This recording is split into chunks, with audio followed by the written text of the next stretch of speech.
The Green Door by O. Henry.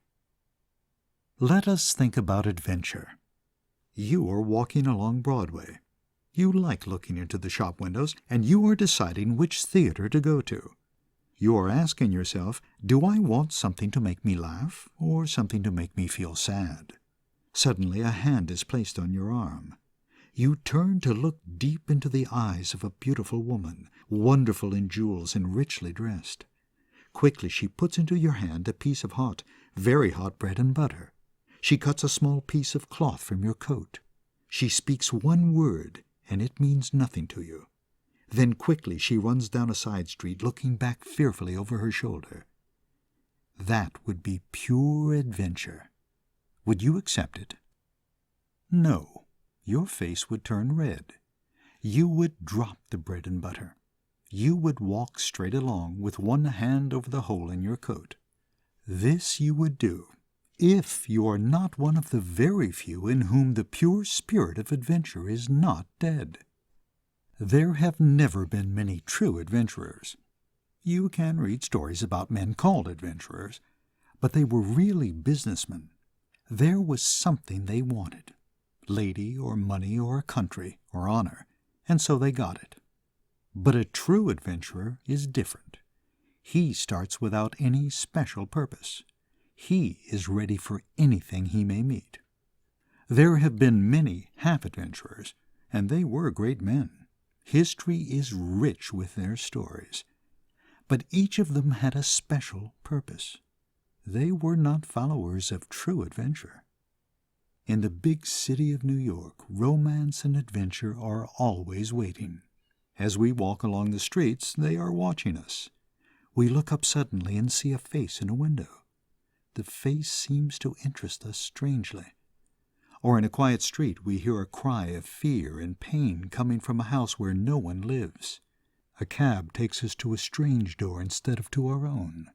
The door opens and we are asked to enter.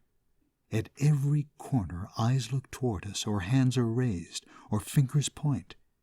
Adventure is offered, but few of us are ready to accept. We are ready to do only the things we do every day.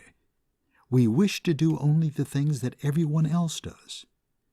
We move on, and someday we come to the end of a long, quiet life. Then we begin to think. Then, when it is too late, we are sorry that we have never known true romance and adventure. Rudolf Steiner was a true adventurer. There were few evenings when he did not go out seeking something different. He was always interested in what might be waiting around the next corner. Sometimes adventure led him into strange places. 2 times the cops arrested him. Again and again he discovered that he had lost all his money. One night his watch was taken from him. But he continued happily to accept every offer of adventure. One evening Rudolf was walking slowly along a street in the older part of the city. Many people were walking along the street that night. Some were hurrying home. Others were going to have their dinner at some restaurant. The adventurer was a pleasant and good-looking young man. By day he worked in a music shop. He walked quietly and watchfully. He passed a busy restaurant and saw beside it an open door. Above the door a sign was hanging, a sign for a doctor's office. A very large black man stood at the door. He was strangely and brightly dressed in red and yellow. Quietly he was offering small pieces of paper to those who passed by. Rudolf had often seen such a thing before. The black man's small pieces of paper would have the name of the doctor in the office on the 3rd floor. Usually Rudolf walked past without taking the paper that was offered, but tonight the paper was put into his hand very quickly. He kept it, smiling. When he had walked on further, he looked down at the paper. Surprised, he turned it over and looked again with interest. On one side there was nothing. On the other side were 3 words, "The Green Door." And then, 3 steps beyond, another man threw down the paper the black man had given him. Rudolf picked it up. There was the doctor's name, with the street and the number. This was what Rudolf had expected to find on his own piece of paper. The young adventurer stopped at the corner to think. Then he went across the street, walked further, and returned across the street to the first side. Now he again walked past the black man. Again he received a piece of paper. 10 steps away he looked at it. There were the same words that had appeared on the first paper. The green door. 3 or 4 other pieces of paper were lying in the street where they had been dropped. He looked at them. Every one had the doctor's name on it. 2 times now Adventure had asked Rudolph to follow. He was ready. He walked slowly back to where the big black man stood. This time as he passed he received no paper. The papers were offered to some, but not to all who passed. It seemed to Rudolph that the large black face looked coldly at him. The look was painful to Rudolph. It seemed to say that he had failed. It seemed to say that he was not a true adventurer. Standing away from the crowd of people, the young man looked up at the building. He believed that his adventure must be somewhere inside. The building was 5 floors high. A small restaurant was on the ground floor. On the floor above that was a hat shop. Above the hat shop was the doctor's office.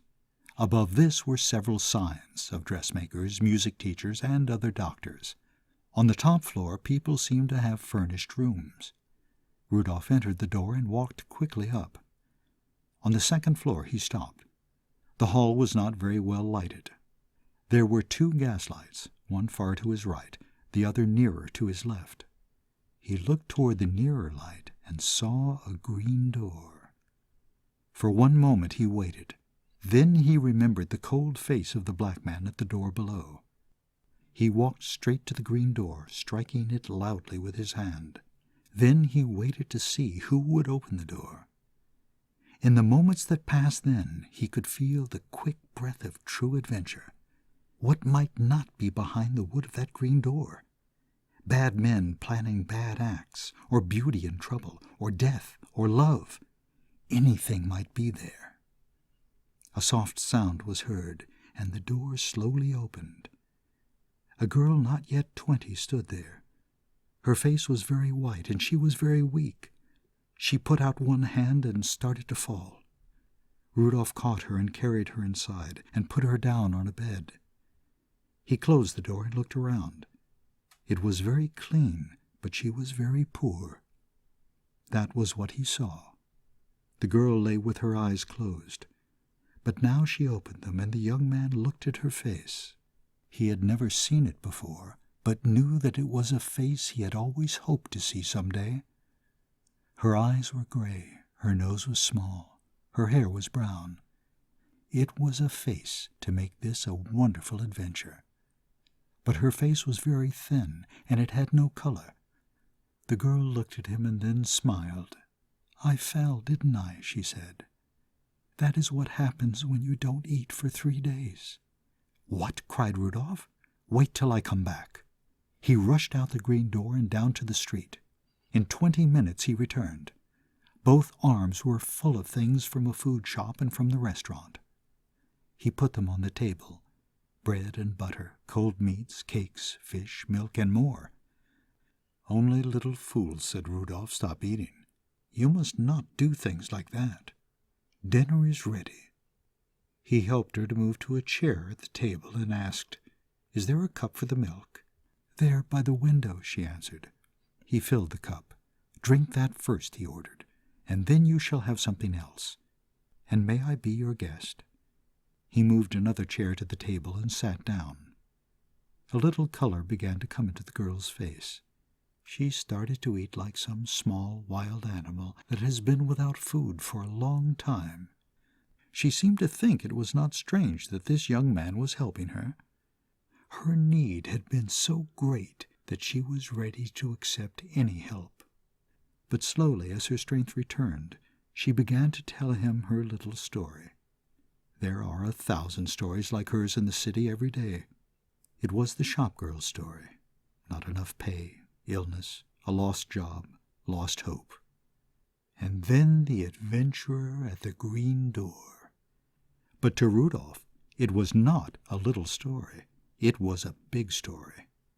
"And you suffered all that," he said. "It was really bad," said the girl. "And you have no family or friends in the city?" "None." "I am all alone in the world, too," said Rudolph. "I am glad of that," said the girl. And it pleased the young man to hear that she was glad he was alone. Very suddenly her eyes closed. It was not easy for her to open them again. "I'm falling asleep," she said, "and I feel so good." Rudolph rose and took his hat. "Then I'll say good night. A long night's sleep will be fine for you." He held out his hand, and she took it and said, "Good night." But her eyes asked the question. He answered with words, "I'm coming tomorrow to see how you are." Then, when he was at the door, she asked, "How did you happen to come to my door?" He looked at her for a moment and felt a sudden pain. What if those pieces of paper had been placed in some other man's hand? Quickly he decided that she must never know the truth. He must never let her know that he knew that she had taken such a strange way to call for help. "I was looking for someone else," he said. The last thing he saw was her smile. Outside the door he stopped and looked around the hall. And then he went along the hall to the other end. He came back and went to the floor above and walked to the far end of that hall. Every door in the house was painted green. He went down to the street. The black man was there. Rudolph showed him the 2 pieces of paper with the words, "The Green Door." "Why did you give these to me?" he asked. "I give some of those and some with the doctor's name," the black man said. "I'm paid $1 to give those." "But what do they mean?" Rudolph asked. The black man smiled. "There it is," he said. He pointed his finger down the street. "But you are a little late." Rudolph looked down the street. There he saw a theater, and over the theater was a big sign in electric lights. It said, "The Green Door." In the shop on the corner near his home, Rudolph stopped to buy a newspaper.